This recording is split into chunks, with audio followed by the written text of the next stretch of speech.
Toda vez que o Lula sobe num palanque na ONU é a mesma história, um festival de mentiras enquanto ele destrói a reputação do Brasil e se alia com o que há de pior no mundo, ditadores e terroristas. E foi justamente isso que aconteceu.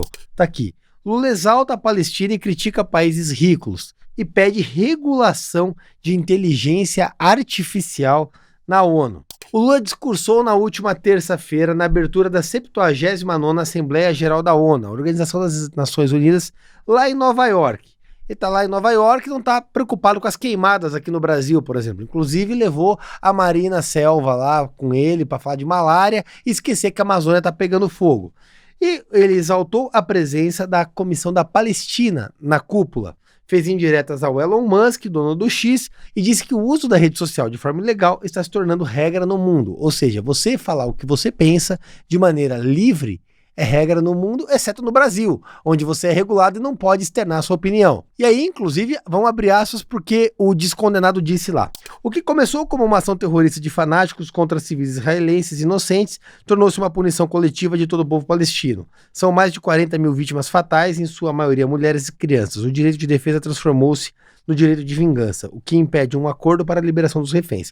Ou seja, o Lula claramente defende o Hamas contra a autodefesa de Israel. Vale dizer que Israel, é sempre importante destacar, Israel estava quieta, foi bombardeada pelos palestinos e Israel revidou. E é assim que tem que acontecer. Você queria o quê? Que Israel fosse reclamar na ONU enquanto o seu povo está sendo bombardeado, está sendo assassinado?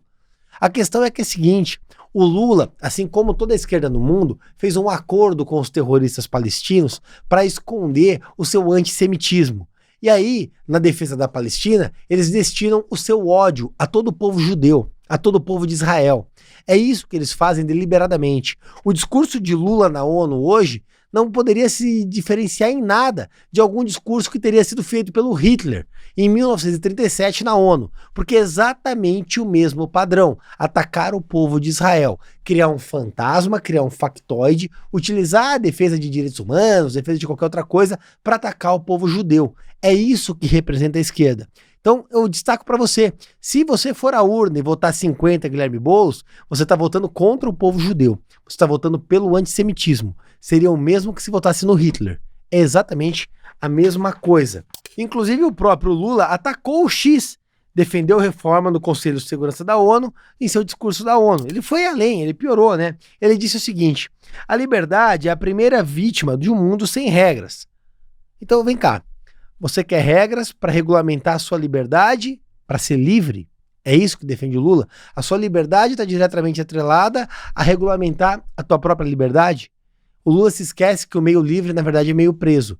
E é isso que acontece no mundo com a regulação que eles querem. Eles querem o Estado determinando o que você pode dizer, o que você pode pensar, com o que você pode se formar e quando você pode falar. Isso é liberdade? Não, isso é ditadura. E é isso que o Lula defende. Assim como Kim Jong-un e demais ditadores do mundo. E aí o Lula ainda continua. Ele diz o seguinte: no mundo globalizado não faz sentido recorrer a falsos patriotas e isolacionistas.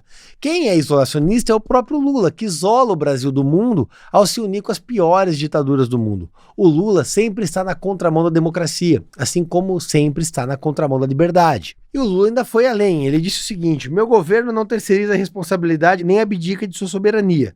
Já fizemos muito, mas é preciso fazer mais. A questão é a seguinte: como ele não terceiriza sua responsabilidade? Lembra da Glaze jogando a culpa das queimadas do Bolsonaro? E aí tem essa notícia de 3 dias atrás. Marina Silva criticou Bolsonaro por queimadas e culpou criminosos. Mas quem está sendo negligente com as queimadas é a própria gestão PT e a Marina Silva, que é uma completa uma incompetente.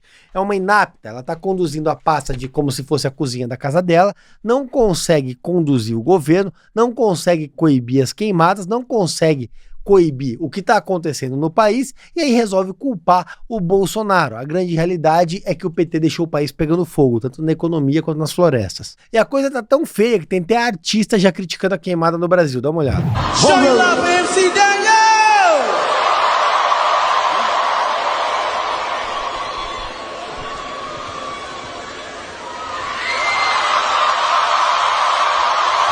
E aí, por sua vez, vamos ficar com inveja dos irmãos? Pois é, Milei defende Israel e critica a ONU no combate ao terrorismo.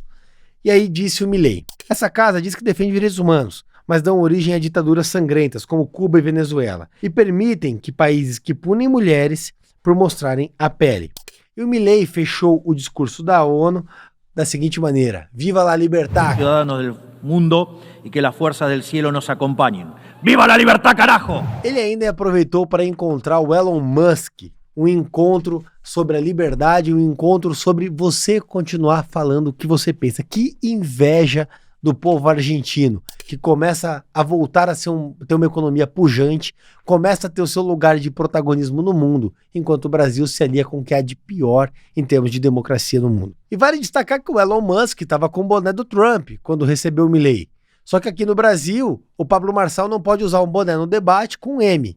Enfim, essa é a democracia do PT.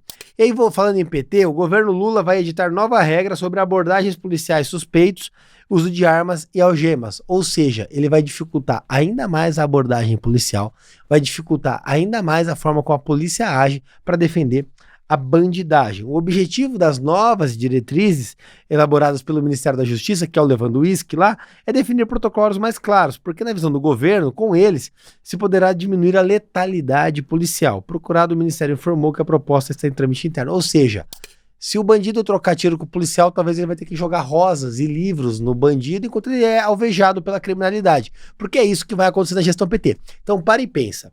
É isso que o governo Lula está fazendo hoje. O policial vai abordar o bandido. Ele já não vai poder usar arma, não vai poder usar algema. Imagine se o Guilherme Boulos vira prefeito. A gente tem a Cracolândia. Como é que a GCM vai abordar na Cracolândia? E aí, para e pensa. O MST invadiu a sua casa em São Paulo. Você chama a GCM. O GCM, pelo amor de Deus, o MST está invadindo aqui. O prefeito é o Guilherme Boulos. O que a GCM vai fazer? Vai defender o invasor, te dar uma costa e te botar para fora. Porque, vamos lá, tem conflito de interesse entre GCM e MST. Se o Lula faz isso descaradamente contra a polícia e contra a nossa segurança, imagina o que o Boulos, que é pior que o Lula, vai fazer caso vire prefeito de São Paulo. Para e pensa. Por isso, para combater o Boulos, é 28 Marçal prefeito. Inclusive, olha só, com o voto de Minerva, a TRE mantém suspensão de perfis de Marçal. Uma decisão bizarra, absurda, completamente contra a lei. O Tribunal Regional Eleitoral decidiu na segunda-feira, 23, manter a suspensão das redes sociais do Pablo Marçal. Ou seja, pela primeira vez na história, um candidato não pode usar seus perfis na rede social porque a justiça entendeu que não pode. E simplesmente resolveram censurar o Marçal.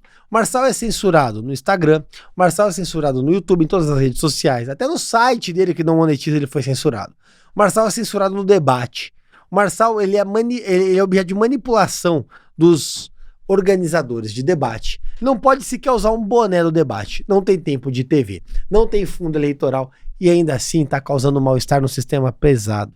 E olha que incrível, tá aqui na Gazeta. Segundo os magistrados, a rede do Marçal só vai ser restituída após as eleições. Ou seja, é claramente uma censura no período eleitoral.